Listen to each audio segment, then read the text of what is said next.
উত্তরবঙ্গের আঁকাবাঁকা মেঠোপথ ধরে এবার আমাদের গন্তব্য ছিল এমন একটি গ্রাম, যে গ্রামের লোকজন এখনো 90-এর দশকে বসবাস করে, যেখানে নেই কোনো টিভি, ফ্রিজ, বৈদ্যুতিক কানেকশন কিংবা আধুনিকতার ছোঁয়া। অর্থাৎ সূর্য ডুবে গেলে এই পুরো গ্রামটি অন্ধকারে ডুবে যায়। ছবির মতো অসম্ভব সুন্দর এই গ্রামটির নাম ক্ষেতের কামার। নামটি যেরকম ইউনিক, ঠিক তেমনি এই গ্রামটি নিয়েও রয়েছে নানান রকম রহস্য।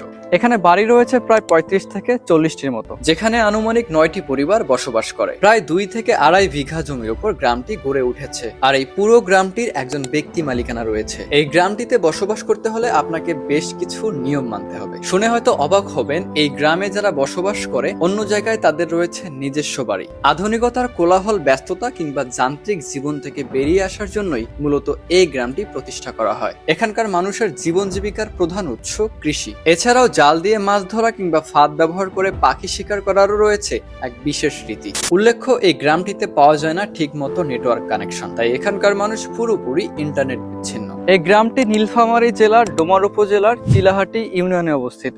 তবে পুরো গ্রামটিতে রয়েছে পরিবেশ বান্ধব সোলার সিস্টেম। গ্রামটিতে যেতে হলে শুরুতেই আপনাকে আসতে হবে চিলাহাটিতে। বাজার থেকে প্রায় 7 থেকে 10 কিলোমিটার দূরে এই গ্রামটি অবস্থিত। রিসেন্টলি গ্রামটি ভাইরাল হওয়ায় সেখানে অনেক মানুষ যাতায়াত করে। তাই আপনাদের কাছে রিকোয়েস্ট থাকবে, আপনারা সেই এলাকাটা ঘুরতে পারেন, তবে সেই বাড়িগুলোতে ঢুকে তাদের প্রাইভেসি নষ্ট করবেন না।